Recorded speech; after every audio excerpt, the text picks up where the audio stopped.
Assalamualaikum sahabat. Sebelum kita mulai, yuk tekan tombol subscribe dulu.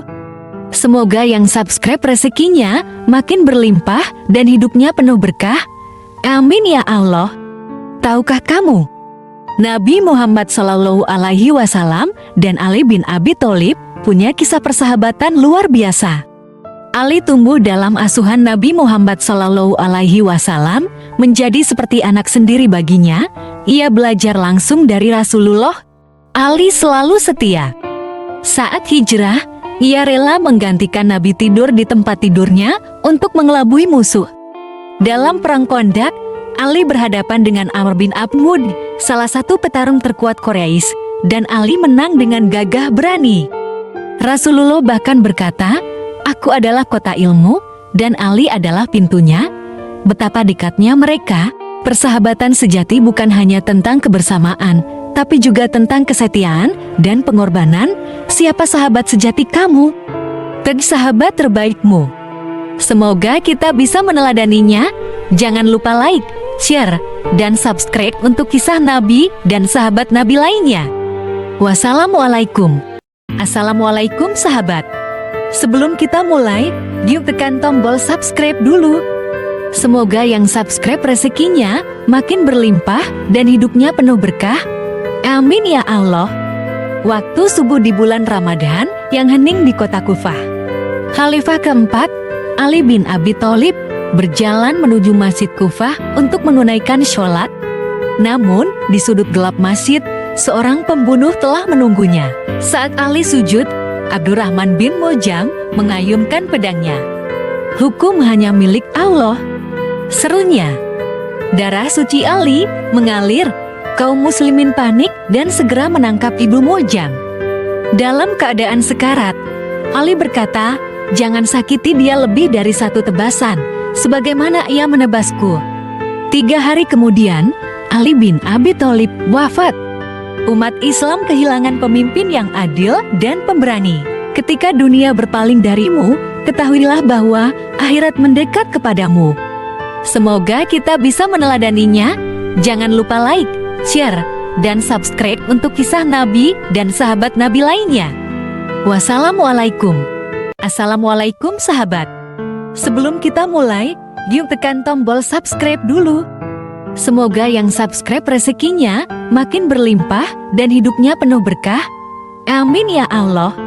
Tahukah kamu, Utsman bin Affan adalah sahabat dekat Nabi Muhammad SAW yang terkenal dermawan. Saat Madinah kekeringan, Utsman radhiyallahu anhu membeli sumur dari seorang Yahudi dengan harga mahal dan menginfakkannya untuk umat Islam. Ketika kaum muslim kekurangan persiapan untuk perang Tabuk, Utsman radhiyallahu anhu menyumbang 300 unta, emas, dan perak. Nabi Muhammad SAW bahkan bersabda, "Setelah ini, Utsman tidak perlu takut lagi atas amalnya." Utsman dikenal pemalu dan berakhlak lembut. Nabi Muhammad SAW bahkan berkata, "Malaikat saja malu kepada Utsman." Sahabat yang dermawan, pemalu, dan dijamin masuk surga. Itulah Utsman bin Affan. Siapa sahabat Nabi yang ingin kamu tahu kisahnya? Semoga kita bisa meneladaninya. Jangan lupa like, share, dan subscribe untuk kisah Nabi dan sahabat Nabi lainnya. Wassalamualaikum. Assalamualaikum sahabat.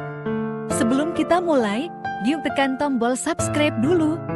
Semoga yang subscribe rezekinya makin berlimpah dan hidupnya penuh berkah. Amin ya Allah. Pada suatu hari, Umar bin Khattab masuk ke rumah Nabi Muhammad SAW. Ia terkejut melihat betapa sederhananya tempat tinggal Nabi. Nabi tidur hanya beralaskan tikar kasar yang bahkan meninggalkan bekas di punggungnya. Melihat ini, Umar menangis. "Ya Rasulullah, Kaisar Romawi dan Raja Persia hidup mewah, tapi engkau pemimpin umat, hidup seperti ini." Nabi tersenyum dan berkata, "Umar, apakah kau tidak ridho jika mereka memiliki dunia, sedangkan kita memiliki akhirat?"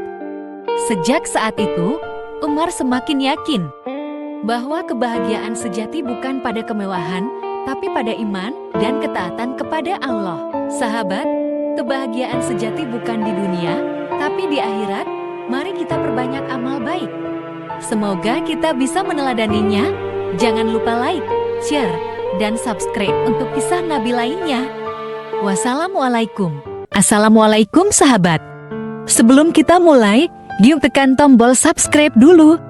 Semoga yang subscribe rezekinya makin berlimpah dan hidupnya penuh berkah. Amin ya Allah. 1400 tahun lalu, dua sahabat sejati menghadapi ujian berat. Saat kaum Quraisy ingin mencelakai Rasulullah, Abu Bakar dengan setia menemani beliau berhijrah ke Madinah. Di dalam Gua Tsur, Abu Bakar berkata, "Ya Rasulullah, jika mereka melihat ke bawah, pasti kita ditemukan." Tapi Rasulullah menjawab, "Jangan takut, Allah bersama kita." Keajaiban terjadi. Laba-laba membuat sarang dan burung bertelur di depan gua. Kaum Quraisy mengira gua itu kosong dan pergi. Keduanya selamat dan akhirnya tiba di Madinah. Persahabatan sejati yang diberkahi oleh Allah. Inilah kisah sahabat sejati yang dicintai Allah. Semoga kita bisa meneladaninya. Jangan lupa like, share, dan subscribe untuk kisah Nabi lainnya. Wassalamualaikum. Assalamualaikum sahabat. Sebelum kita mulai, yuk tekan tombol subscribe dulu. Semoga yang subscribe rezekinya makin berlimpah dan hidupnya penuh berkah. Amin ya Allah. Tahukah kamu, Nabi Muhammad SAW dan Ali bin Abi Thalib punya kisah persahabatan luar biasa. Ali tumbuh dalam asuhan Nabi Muhammad SAW, menjadi seperti anak sendiri baginya. Ia belajar langsung dari Rasulullah. Ali selalu setia. Saat hijrah, ia rela menggantikan Nabi tidur di tempat tidurnya untuk mengelabui musuh. Dalam perang Kondak, Ali berhadapan dengan Amr bin Abd, salah satu petarung terkuat Quraisy, dan Ali menang dengan gagah berani. Rasulullah bahkan berkata, "Aku adalah kota ilmu, dan Ali adalah pintunya." Betapa dekatnya mereka. Persahabatan sejati bukan hanya tentang kebersamaan, tapi juga tentang kesetiaan dan pengorbanan. Siapa sahabat sejati kamu? Bagi sahabat terbaikmu. Semoga kita bisa meneladaninya. Jangan lupa like, share, dan subscribe untuk kisah Nabi dan sahabat Nabi lainnya. Wassalamualaikum. Assalamualaikum sahabat. Sebelum kita mulai, yuk tekan tombol subscribe dulu. Semoga yang subscribe rezekinya makin berlimpah dan hidupnya penuh berkah. Amin ya Allah. Inilah kisah seorang pemimpin sejati, Ali bin Abi Thalib dan pedangnya yang legendaris Zulfikar. Dalam banyak pertempuran, Ali menunjukkan keberanian luar biasa. Pedang Zulfikar bukan sekadar senjata, tapi simbol keadilan. Saat perang Kandak, Ali menghadapi Amr bin Abd, pendekar yang ditakuti, dengan satu tebasan Zulfikar. Amr pun tumbang. Namun, Ali bukan hanya seorang petarung. Ketika musuh meludahi wajahnya, ia menahan pedangnya. "Aku bertarung demi Allah, bukan karena marah," katanya. Tidak ada pemuda seberani Ali, tidak ada pedang setajam Zulfikar. Keberanian dan kebijaksanaannya jadi teladan bagi kita semua. Jadilah kuat seperti Ali, tapi tetap bijaksana. Bagikan kisah ini agar semakin banyak yang terinspirasi. Semoga kita bisa meneladaninya. Jangan lupa like, share, follow, dan subscribe untuk kisah Nabi dan sahabat Nabi lainnya. Wassalamualaikum. Assalamualaikum sahabat. Sebelum kita mulai, yuk tekan tombol subscribe dulu. Semoga yang subscribe rezekinya makin berlimpah dan hidupnya penuh berkah. Amin ya Allah. Pada masa kekhalifahan Ali bin Abi Thalib, terjadi sebuah peristiwa yang menunjukkan keadilan sejati. Seorang Yahudi menggugat Ali atas kepemilikan baju besi.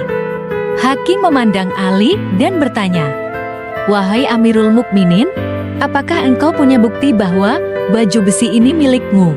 Ali menggelang dan tetap tenang. "Aku tidak memiliki saksi yang bisa membuktikannya."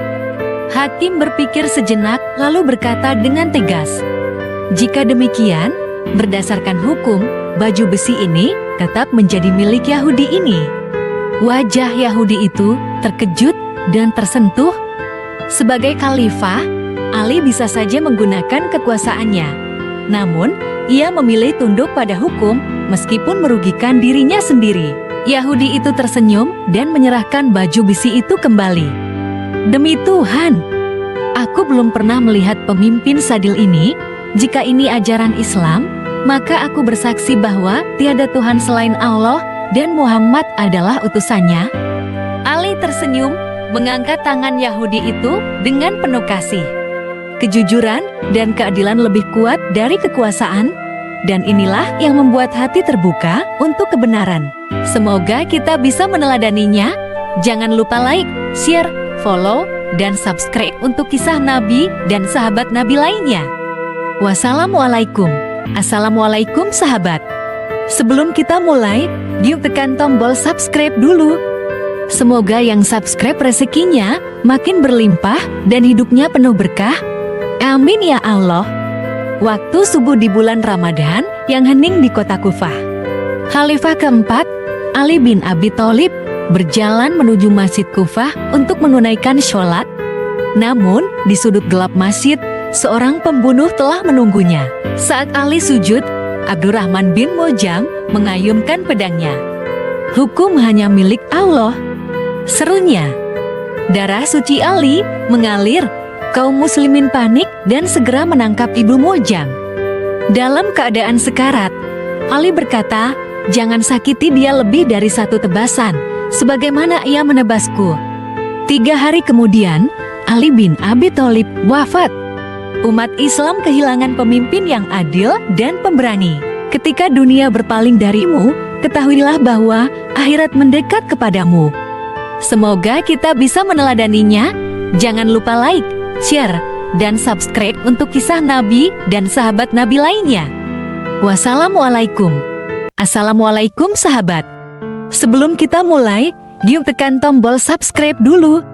Semoga yang subscribe rezekinya makin berlimpah dan hidupnya penuh berkah. Amin ya Allah. Umar bin Khattab dulu dikenal sebagai pria paling ditakuti di Mekah, gagah, tegas, dan tak segan menggunakan pedangnya. Hingga suatu hari, dalam kemarahannya, ia berniat menghabisi Rasulullah. Tapi di tengah jalan, ia mendapat kabar mengejutkan. Adiknya sendiri telah masuk Islam. Umar murka. Namun saat mendengar lantunan ayat suci Al-Quran, hatinya bergetar. Dia pun mendatangi Rasulullah, bukan untuk membunuh, tapi untuk bersyahadat. Sejak itu, Umar menjadi salah satu pilar terkuat Islam. Dari sosok yang ditakuti, ia menjadi pemimpin yang dicintai. Keadilannya bahkan dikenang sepanjang sejarah. Ingatlah, hidayah bisa datang dari jalan yang tak terduga. Seperti Umar bin Khattab. Mau jadi seperti Umar? Mulailah dengan memperbaiki diri. Semoga kita bisa meneladaninya. Jangan lupa like, share, dan subscribe untuk kisah Nabi dan sahabat Nabi lainnya. Wassalamualaikum. Assalamualaikum sahabat. Sebelum kita mulai, yuk tekan tombol subscribe dulu. Semoga yang subscribe rezekinya makin berlimpah dan hidupnya penuh berkah. Amin ya Allah. Pada suatu hari, Umar bin Khattab masuk ke rumah Nabi Muhammad SAW. Ia terkejut melihat betapa sederhananya tempat tinggal Nabi. Nabi tidur hanya beralaskan tikar kasar yang bahkan meninggalkan bekas di punggungnya. Melihat ini, Umar menangis. Ya Rasulullah, Kaisar Romawi dan Raja Persia hidup mewah, tapi engkau pemimpin umat, hidup seperti ini. Nabi tersenyum dan berkata, Umar, apakah kau tidak ridho jika mereka memiliki dunia, sedangkan kita memiliki akhirat? Sejak saat itu, Umar semakin yakin bahwa kebahagiaan sejati bukan pada kemewahan, tapi pada iman dan ketaatan kepada Allah. Sahabat, kebahagiaan sejati bukan di dunia, tapi di akhirat. Mari kita perbanyak amal baik. Semoga kita bisa meneladaninya. Jangan lupa like, share, dan subscribe untuk kisah Nabi lainnya. Wassalamualaikum. Assalamualaikum sahabat. Sebelum kita mulai, yuk tekan tombol subscribe dulu. Semoga yang subscribe rezekinya makin berlimpah dan hidupnya penuh berkah. Amin ya Allah.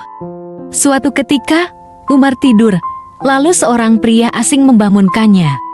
Kaget dan merasa terganggu, Umar spontan menampar pria tersebut, tapi yang mengejutkan, pria itu tiba-tiba menghilang. Ternyata dia bukan manusia biasa. Umar baru sadar, yang ia tampar adalah malaikat Jibril yang datang sebagai ujian keberanian. Dari kisah ini, kita belajar keimanan sejati melahirkan keberanian luar biasa. Semoga kita bisa meneladaninya. Jangan lupa like, share, dan subscribe untuk kisah Nabi dan sahabat Nabi lainnya. Wassalamualaikum. Assalamualaikum sahabat. Sebelum kita mulai, yuk tekan tombol subscribe dulu. Semoga yang subscribe rezekinya makin berlimpah dan hidupnya penuh berkah. Amin ya Allah. Pagi itu, Umar bin Khattab berdiri mengimami salat subuh. Suasana begitu hening, penuh kehusyukan. Namun tiba-tiba, seorang budak Persia bernama Abu Lulu'ah muncul dari balik kegelapan dan menikam Umar dengan belati beracun. Tusukan bertubi-tubi melukai tubuhnya. Umar jatuh bersimbah darah, tetapi bibirnya tetap berzikir. Dalam keadaan sekarat, Umar berpesan, jangan sampai umat ini terpecah. Pilih pemimpin yang terbaik setelahku. Dengan tenang, ia bertanya, apakah aku masih bisa sholat? Dan ketika dijawab, ya, ia pun tersenyum. Lalu menghembuskan nafas terakhirnya. Umar bin Khattab, sang pemimpin adil, wafat dengan nama Allah di bibirnya. Warisannya tetap hidup dalam keadilan dan keberanian. Mari kita renungkan. Sudahkah kita menyiapkan diri untuk akhir hayat kita? Jika kisah ini menginspirasi, bagikan agar semakin banyak yang mendapat hikmah. Semoga kita bisa meneladaninya. Jangan lupa like, share, follow, dan subscribe untuk kisah Nabi dan sahabat Nabi lainnya. Wassalamualaikum.